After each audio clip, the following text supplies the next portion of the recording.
Justice will be served eventually.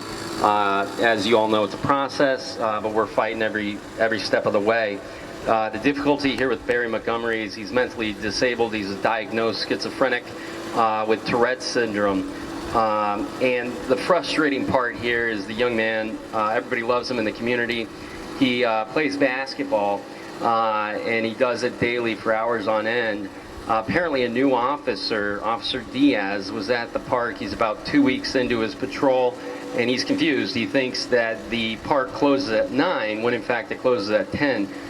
Barry doesn't talk. He has no communication skills. So the officer approached Barry, told him to leave the park. Barry couldn't respond. The officer said, "Are you smart?" Barry couldn't respond. Officer jumps Barry, puts him in cuffs, and then within about 10 minutes, 50 Sheriff Department police vehicles arrive at Enterprise Park in Compton. Approximately 25 officers took place in a circle beating of Barry, who weighs approximately 105 pounds, dripping wet, 105 pounds. The officer that initially arrested Barry weighs approximately 270 pounds. We have surveillance video identifying this officer, and he has nothing but blood all over his uniform, and that's Barry's blood. So Barry gets beat up for about 20 minutes, and then he's dragged into the restroom at Enterprise Park, where he's beat subsequently a second time. What's ironic is approximately 25 to 30 officers did not participate in the beating, and those are the cops that know Barry. He's a docile man. He does not have any anger, any mean tendencies whatsoever. After the beating of Barry, he sustained 2 orbital fractures, 1 in the left eye, 3 in the right eye, 7 broken ribs, in addition to, and there's photos I believe behind me, 20 welt marks from an asp. An asp is a expandable baton. The beating that took place was witnessed by many. We have multiple witnesses. We have video as well. Now, the irony behind all this is we bail out Barry on a Thursday. They slash the tires of my bail bondsman, they being the sheriff.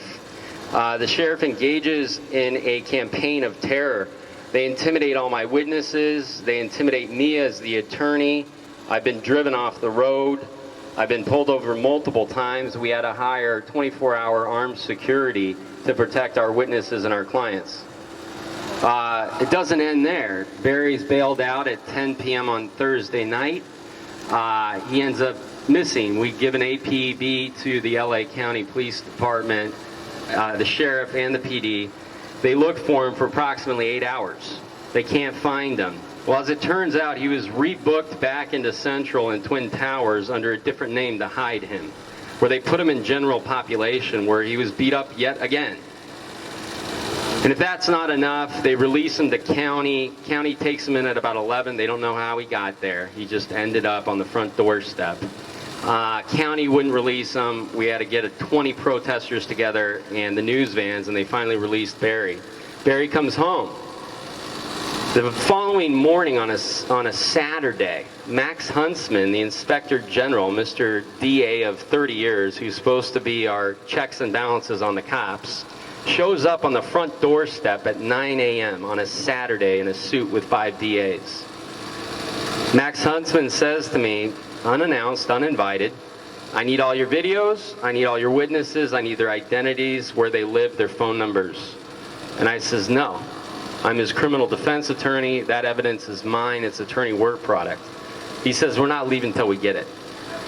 So Max Huntsman, thereafter, sat on the doorstep of my client with a grieving family, a recovering client with all his fractures and his bruises and his injuries, banging on the door of my client, and they wouldn't leave.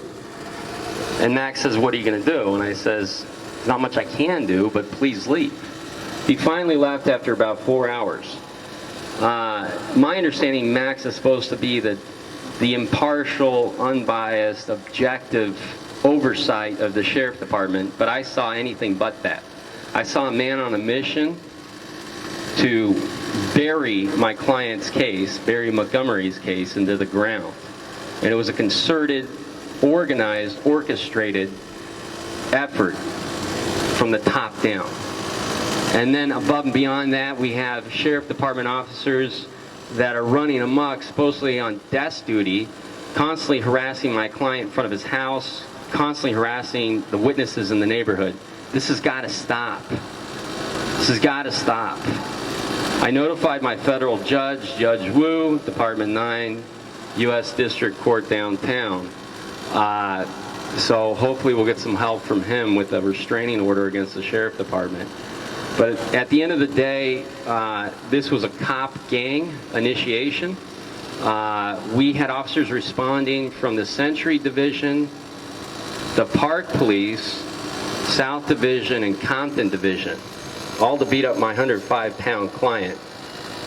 And the officer in the surveillance video, Officer Deputy Diaz, is smirking as he's dripping with my client's blood. And his knuckles are swollen and full of blood.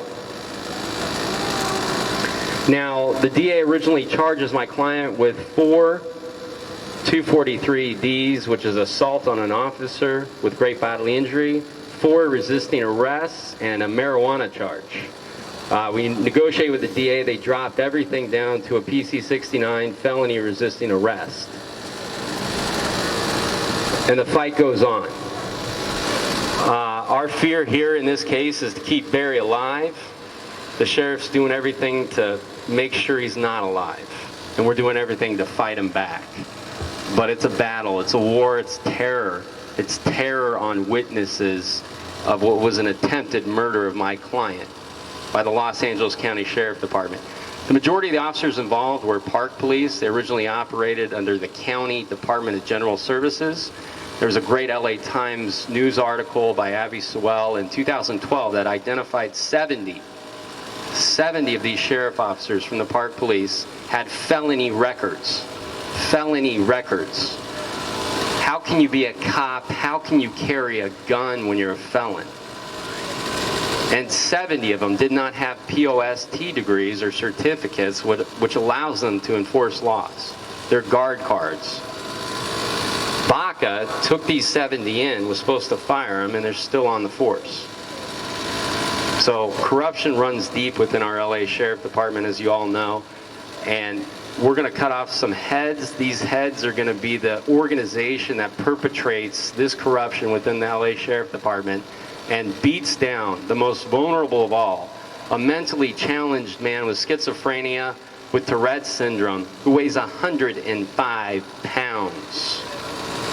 They picked the wrong guy, and this war is not going to end. It's a battle day by day by day. We will never give up. Keep the momentum alive.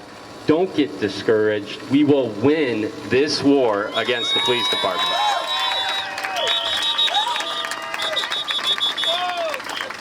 Thank you, brother. Thank you, brother. Can you tell us when